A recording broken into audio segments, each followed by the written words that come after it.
Where would we go on our first date?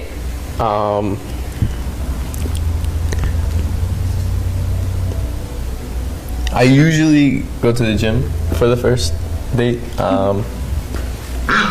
You can literally see him fighting the intrusive thoughts, and losing. He's sitting there, trying to smile. This is the emotional labor men are silently doing every day, biting their tongue, suppressing their gut reactions, walking on eggshells, so they don't get labeled insecure or toxic for speaking truth.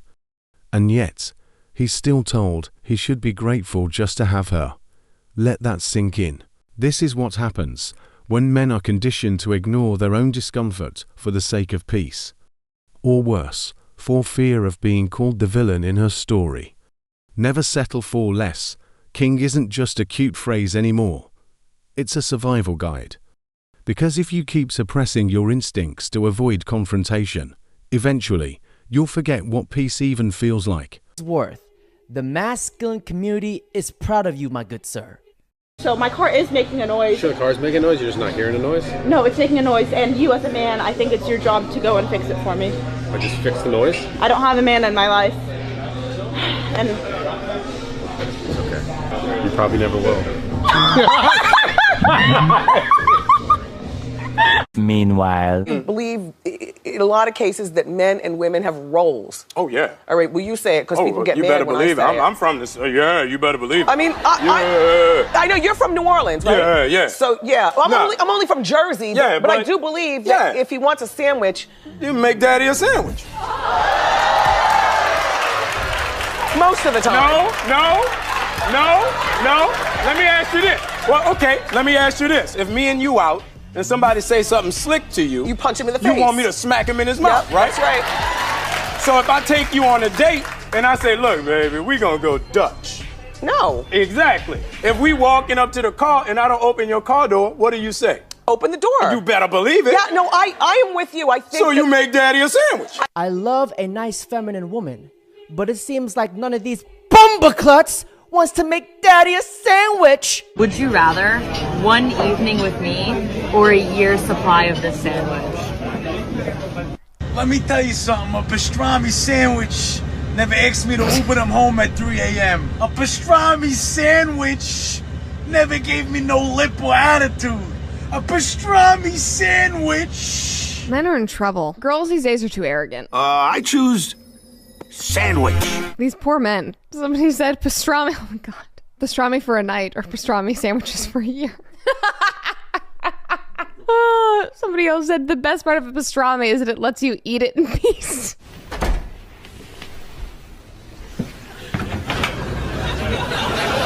I actually didn't realize there was a sexual innuendo in that one. I was just like, oh, you just get to eat in peace.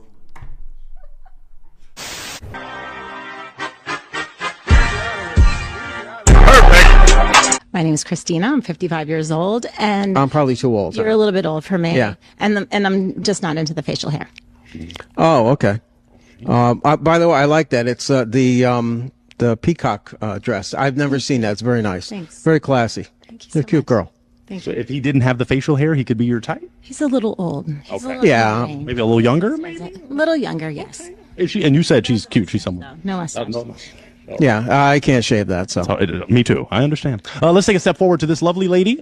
Name, age, while you broke your Oh, by the way, the mustache, it tickles, I was told. And you can think about whatever you want about that. Interesting. I have a sense of humor. A big thing is I love a sense of humor. Okay. Don't take life so seriously, because we're all going to die anyway. That is true. The death rate is 1 per person. Death rate? And this right here, this is the part where reality officially leaves the building.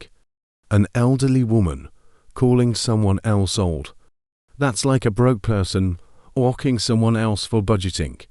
It's not just ironic, it's delusional. But here's the deeper issue. Even in their later years, some women still cling to the belief that they're above aging, that somehow they're the exception to biology. And it's not even about looks anymore. It's about mindset.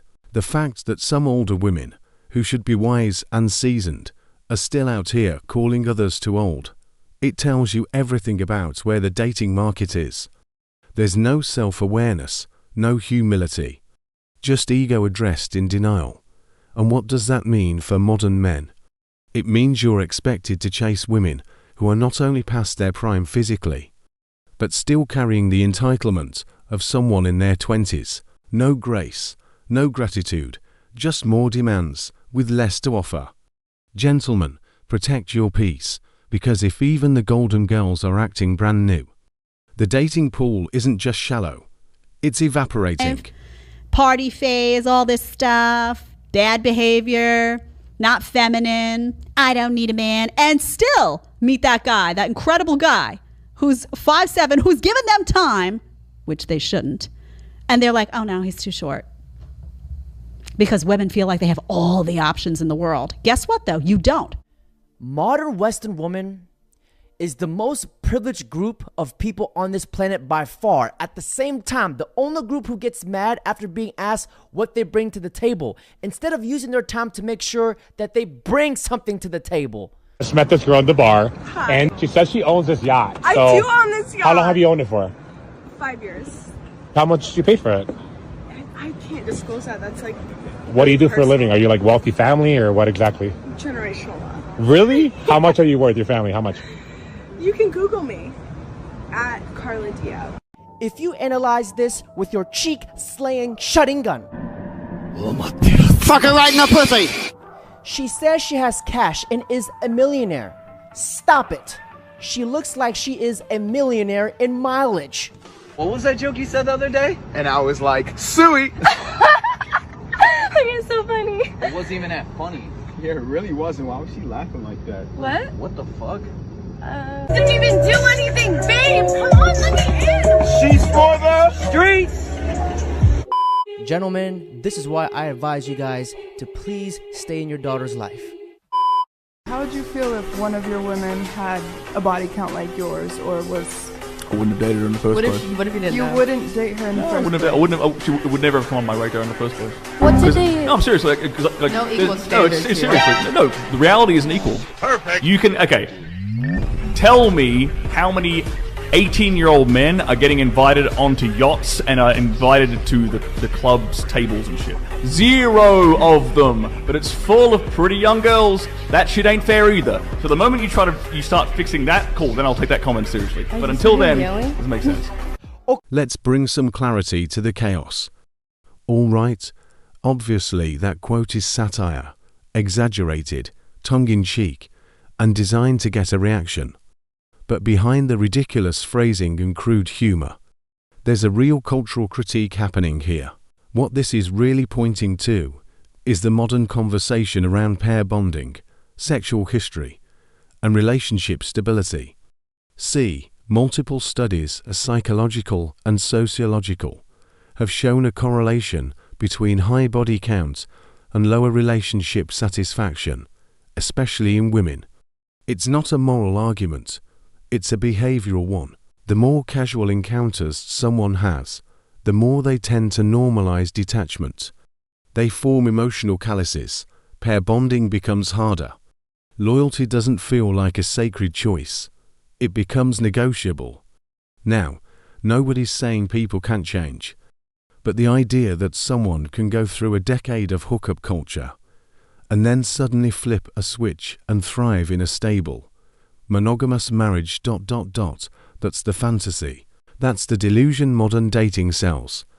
And when relationships built on that foundation crumble, people act shocked. But maybe the warning signs were there all along. Not in how loud someone talks about loyalty, but in what they've already practiced, again and again. It's not about shaming. It's about understanding the long-term effects of short-term choices. You know exactly who it is. You know exactly who it was, too. Bitch, don't make me fucking show everybody. I know everything. I don't know everything. Uncle Benny. I hate what you did to my children, the life you fucking stole from them. You want me to show them? I'll show them everything. You sure you want that? I don't think you fucking do. You know who it is. Are we sure? What the fuck is that? Of course he knows. Why am I doing? Fuck you. I don't give a fuck. Children, the life you fucking stole from them. You want me to show them? I'll show them everything. You sure you want that? I don't think you fucking do. You know who it is.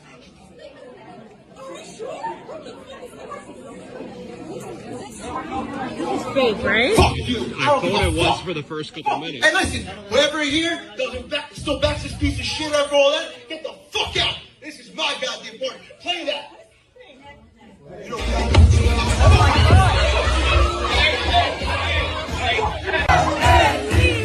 Don't you dare come running back to me. It's okay. I'm gonna make it right. That's so right. Oh, and me. Don't you dare come running back to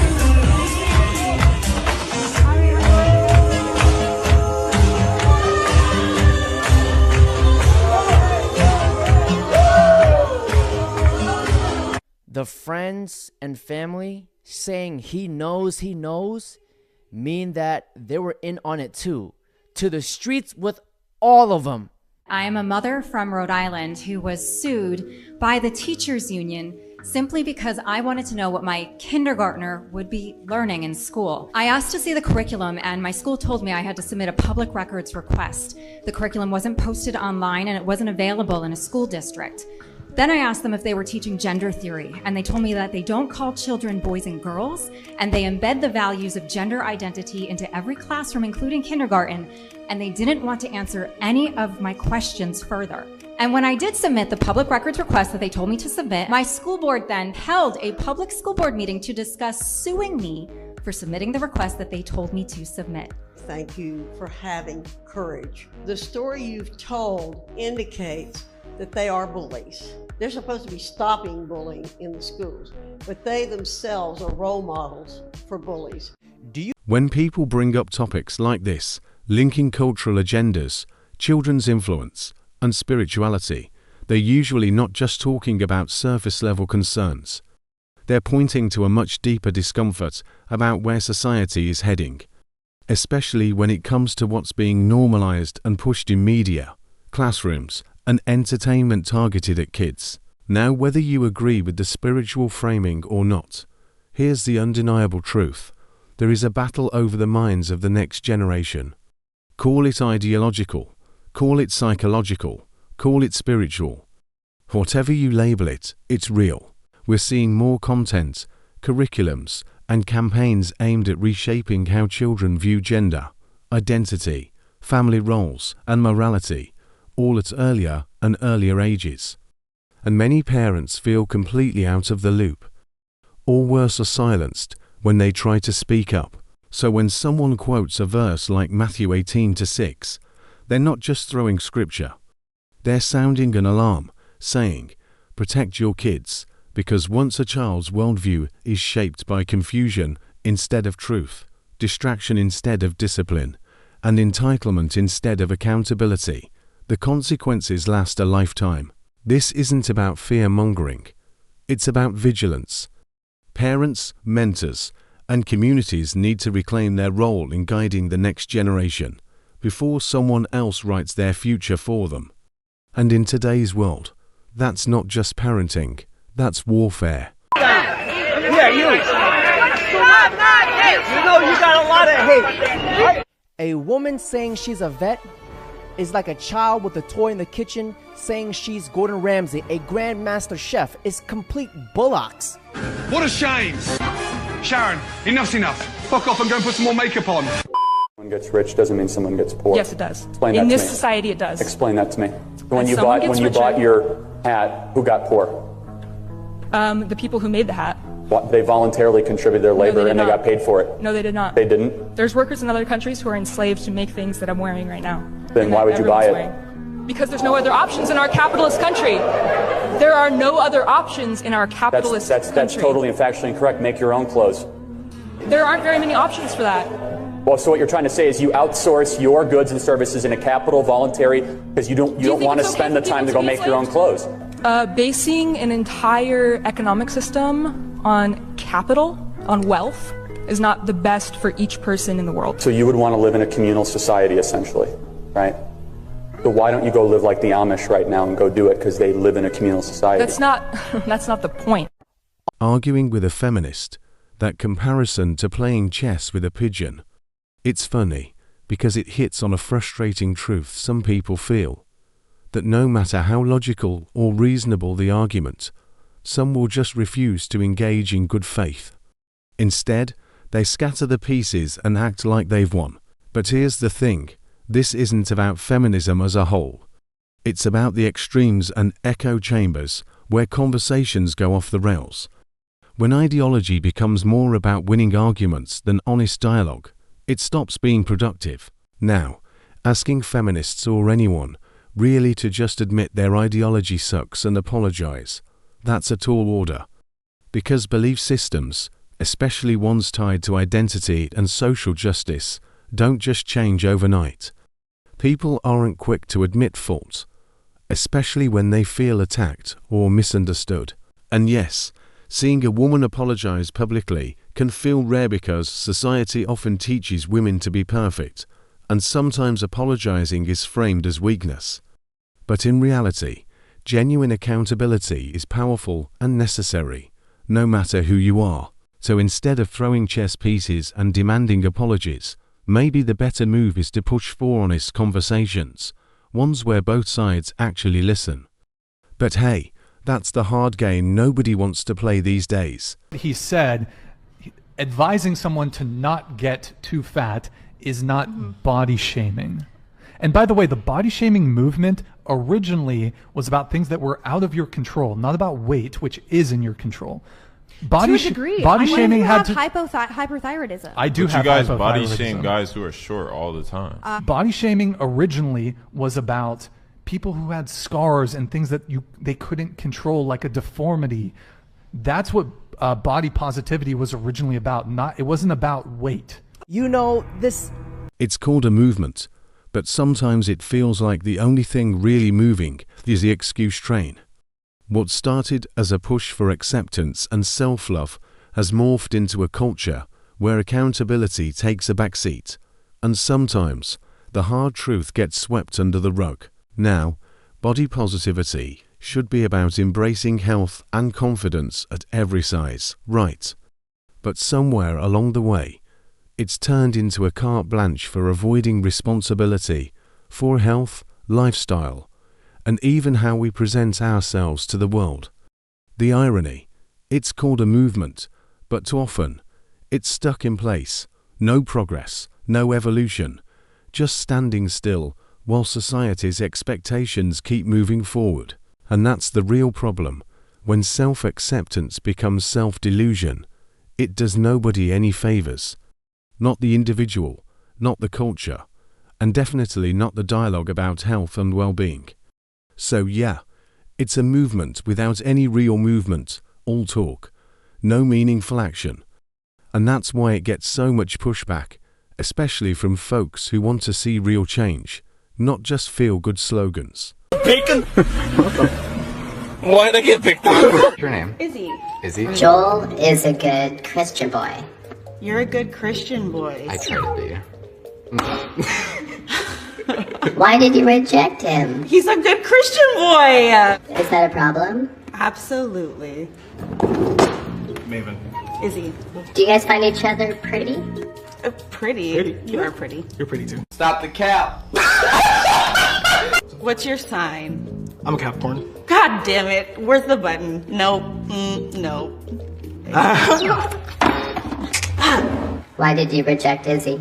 If you're gonna cut me off just because of my sign, it's not someone who I necessarily want to date. She really rejected a good Christian boy.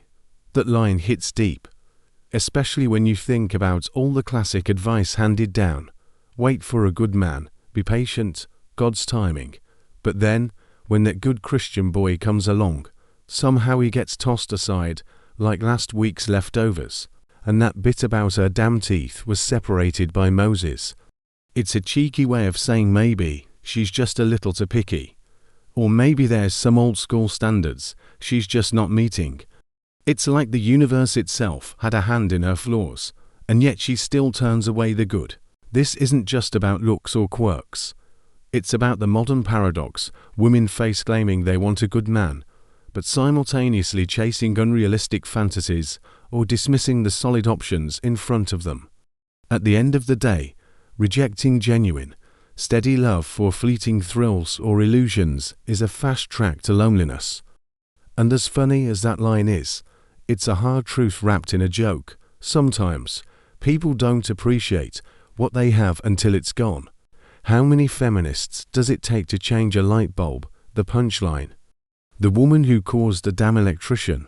Oof, that hits with a sting wrapped in a joke. It's a sharp jab at how some feminist rhetoric can get tangled up in contradictions and unintended consequences.